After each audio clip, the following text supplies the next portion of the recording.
말씀을 나누기에 앞서 오늘 나눌 이야기와 연관이 되는 찬양 한 곡을 함께 불러보면 좋을 것 같아서 찬양을 하나 선곡했습니다. 낮은 해처럼 밤엔 달처럼이라는 찬양입니다.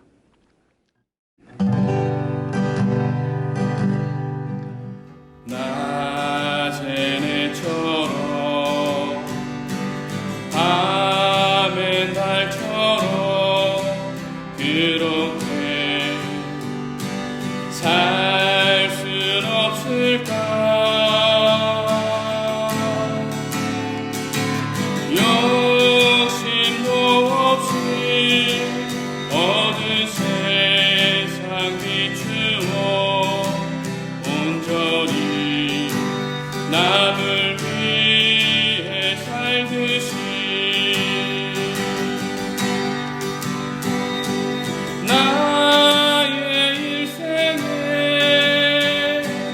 꿈이 있다면 이 땅에 빛과 소는 되어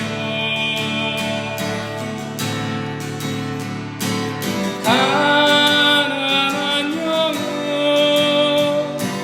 지친 영혼이 주님께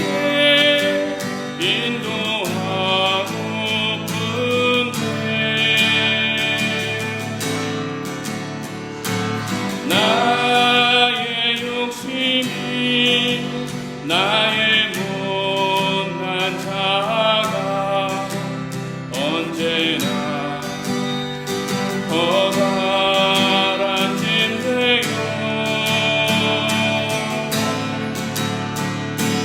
나를 짓눌러 마음을 공독해 하리. 예수여 나를 도와주소서.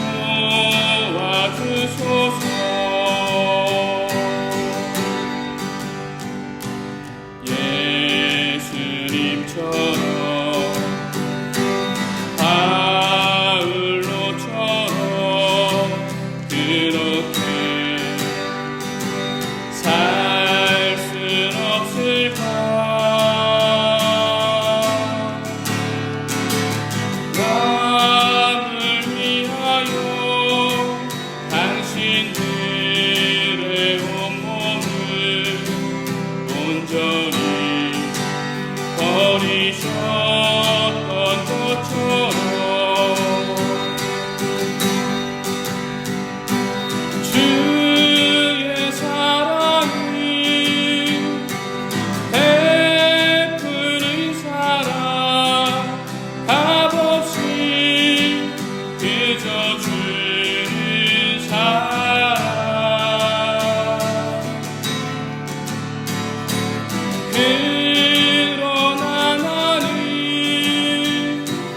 주는 것보다 받는 것 더욱 좋아하니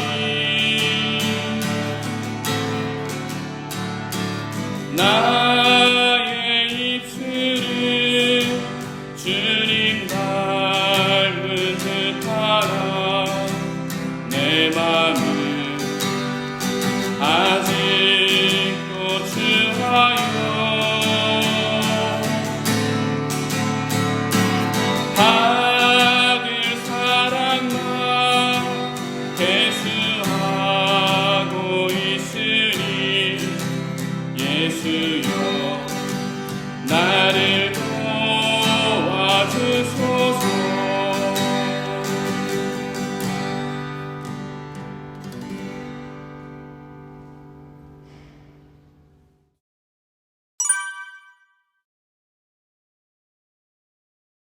조금은 생뚱맞은 이야기이지만 교우님들은 생일이 언제이신가요? 제가 이런 질문을 드리는 이유는 오늘 태어난 아기가 태어나면서 오늘은 2020년 8월 28일이구나 라고 알아차리지는 못한다는 것입니다. 지금 우리가 알고 있는 생일은 태어나고 자라면서 부모님이 생일 잔치를 해주고 네 생일은 2020년 8월 28일이야 라고 알려주었기 때문에 알게 되었다는 것입니다. 그리고 어느 누구도 내가 태어나고 싶다고 해서 태어날 수도 없다는 것입니다.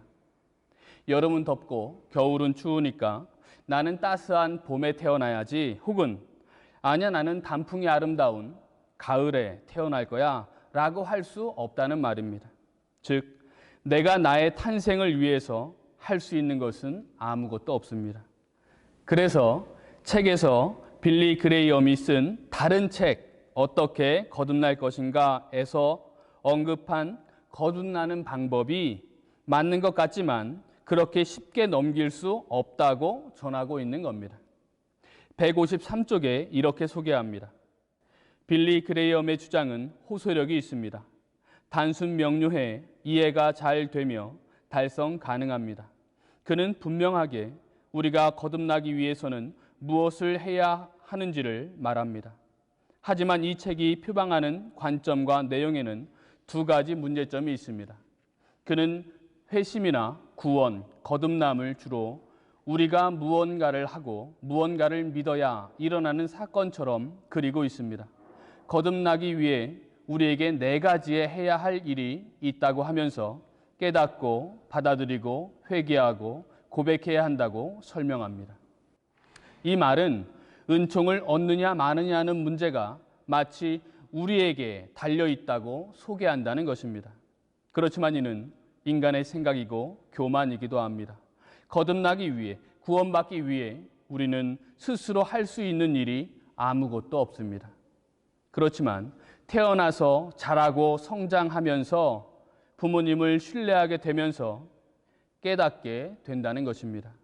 나를 향한 부모님의 사랑과 수고와 헌신을 알아차리게 됩니다.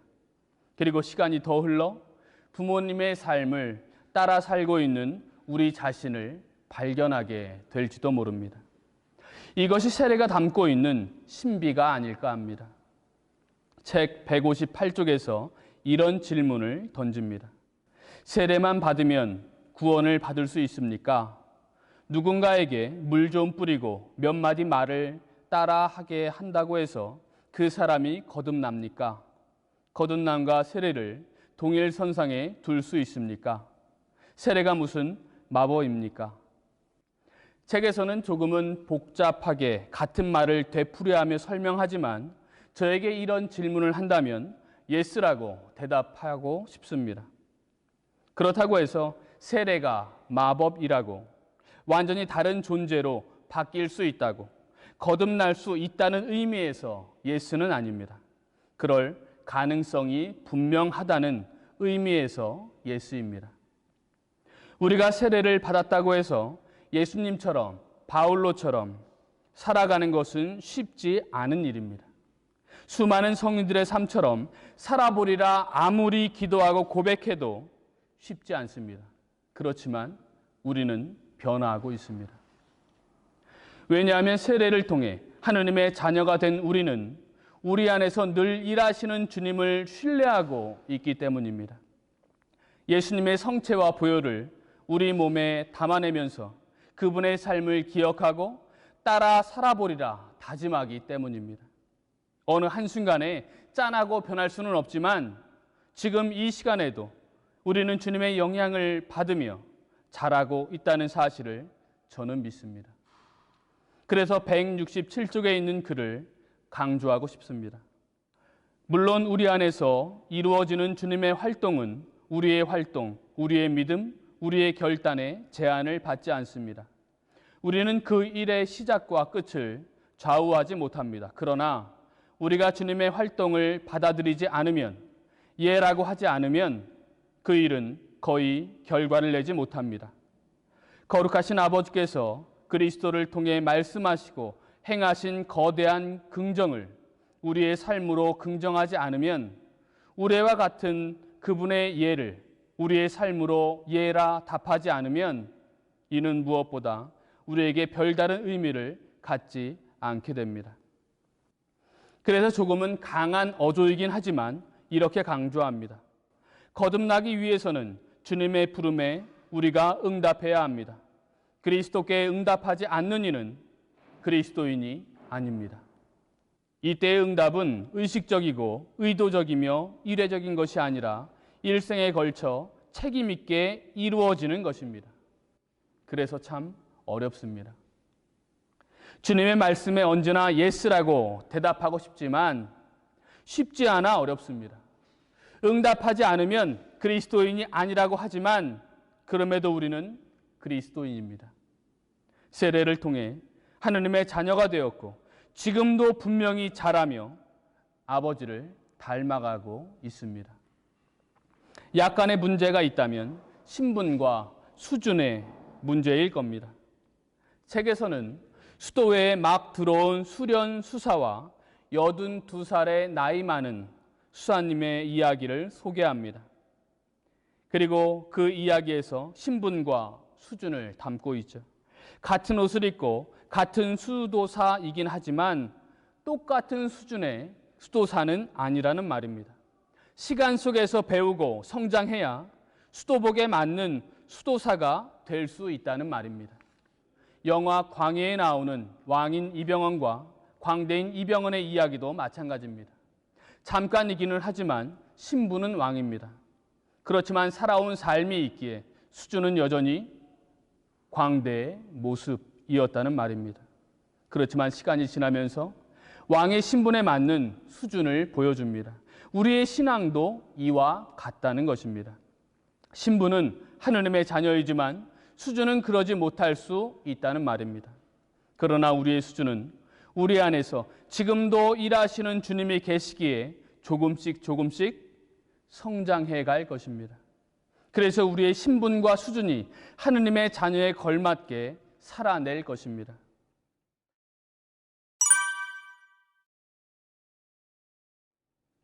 어떻게 거듭날 것인가? 라는 물음에 대답을 위해 방법이 아닌 참여와 고백으로 삶의 모습으로 증명하는 저와 여러분이 되기를 바랍니다. 절대로 잊지 마시기 바랍니다. 여러분은 세례를 통해 하느님의 자녀가 되었고 주님은 지금도 우리 안에서 내 안에서 멋진 삶의 모습을 준비하고 계십니다. 이것을 믿고 기대하며 살아가는 저와 여러분이 되기를 주님의 이름으로 소망합니다.